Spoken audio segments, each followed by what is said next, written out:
And hello guys, once again, welcome back muli sa ating channel. Panibagong araw, panibagong issue ang ating pag-uusapan ngayon. So, di ba kahapon nakita po natin na si Kuya Bal na naman ang doon sa Tulpo. Yung nakaraang araw ay yung pamilya nila Batalero yung nandun sa Tulpo. So, bawi-bawi lang, no? Kumbaga, baus-baus lang yung nangyari. Dito guys, sinabi po ni Kuya Bal, hindi naman po ito paghihiganti or wala rin po siyang balak na ipahiya yung pamilya nila. Ang gusto lang talaga niya dito is linawin kung ano nga ba talaga ang totoo. At syempre, para na rin mapakinggan yung side ni Kuya Bal. Kasi nung pag-interview kay Kuya Bal nung nakaraang araw is parang hindi talaga niya na-explain ng mabuti, hindi talaga niya na-ihayag kung ano yung katotohanan. So, para mas maging malinaw pa sa lahat, para fair din, no, sa mga hindi nakaalam kung ano yung katotohanan, ay nagkusa na po si Kuya Bal na pumunta din sa Rapi Tulfo para i-explain din po yung side niya. So dito na-interview naman po ang pamilya nila Batalero at sinabi rin po nila dito kung ano yung mga gusto nilang sabihin dito kay Kuya Bal.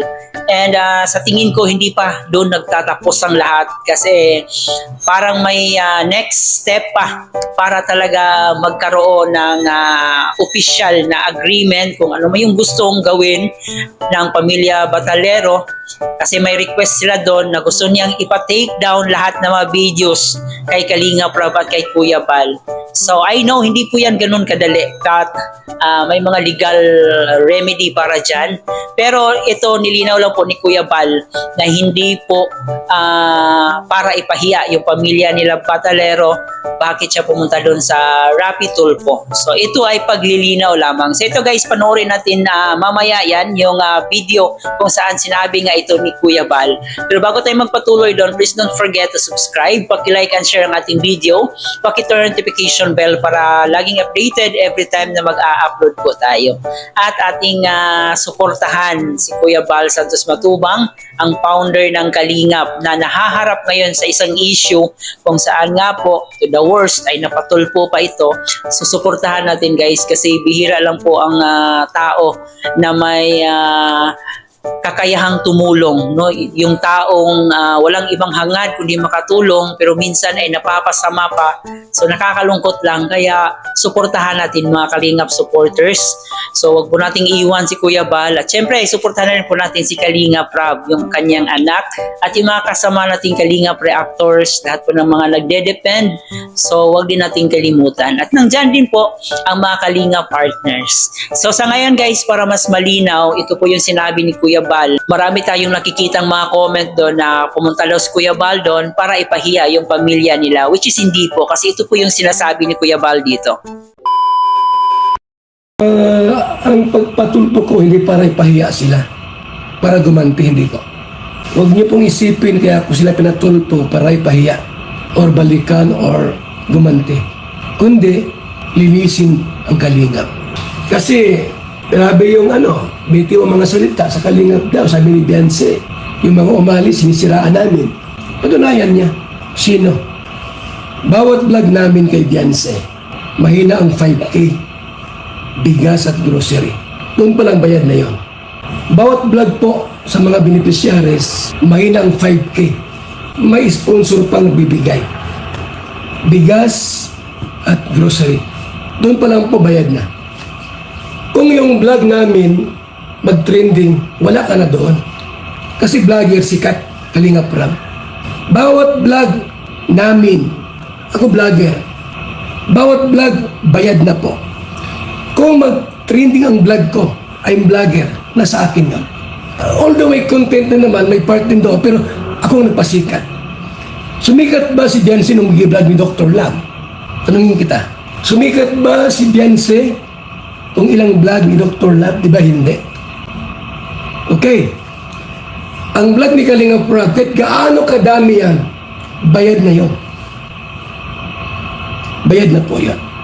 Bawat punta, 5,000, 2,000. Kung mag-trending man yan, dahil sa vlogger, maraming sumusuporta. Ipa-vlog mo si Beyonce sa mga vlogger, kahit sa akin, hindi mag-trending. Ang dami kong vlog kay Biancy, walang trending mga kaibigan. Di nga nagto 200,000. Bakit nag-trending ni Kalinga Prab? Kasi siya ang trending, siya ang sikat. Ano mang i-vlog ni Kalinga Prab? Eh, tumatahing kalabaw. Trending yan. Nag-gets mo na.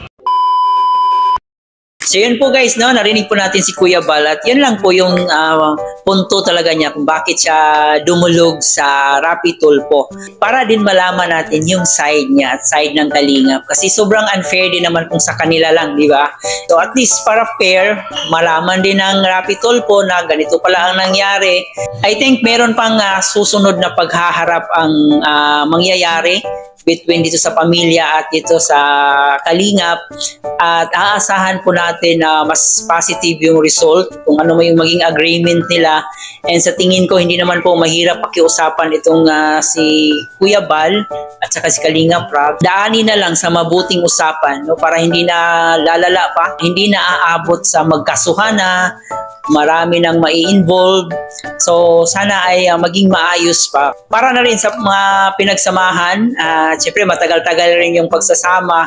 Napakadali lang sanang gawin kung magpapatawad tayo, marunong tayong magbaba ng ating pride. Walang masisisi natin kung sino nga ba talagang may kasalanan, kasi pag ganitong issue na, lahat na po tayo malinis eh.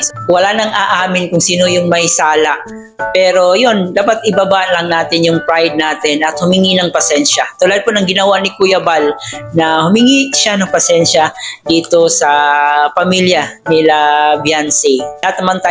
Lahat tayo tao may pride, may kanya-kanya po tayong ego. Pero mas pipiliin pa rin natin minsan na magpatawad. At yan po yung ginawa ni Kuya Bal doon para po sa ikabubuti ng lahat. Sa ngayon kasi parang mas lalong lumalak dahil na rin po sa mga anti-Kalingap na sausaw ng sausaw, kung ano-ano yung mga fake news. So instead sana na maging tahimik ito, mas lalo lang lumala. And worse pa, mas naging lumala ito nung pumunta na sila sa Tulpo, kasi mas lalo na silang pinag-uusapan, mas lalong nagiging trending talaga yung nangyari sa pamilya ngayon. And syempre naawa tayo doon kay Biancy na na-trauma na daw, pero wala tayong magagawa doon kasi in the first place sana kinonsulta sana nila itong si Kalingap Prab or si Kuya Bal bago sila nagpatulpo. So hindi sana ganito kalala ang nangyari ngayon. Tulad ng sinabi natin, wala nang dapat sisihin pa. Mag-move on na lang po sana at magkaroon ng agreement kung ano man yung gustong ipagawa nila. Kung gusto man nilang ipa-take down talaga lahat ng mga videos, ay daanin sa legal actions. So yan lang muna guys ang ating reaction video. Huwag kalimutan mag-like and share ng ating video and paki-subscribe na rin po ang ating channel. Once again, huwag kalimutan mag-comment dyan sa mga gustong mag-comment, mapa-antay man, mapa-against man, or mapa-pro Kalingap man. Malaya po kayong mag-comment dyan sa ating comment section. Ito po yung host na si Chloe TV. Thank you for watching.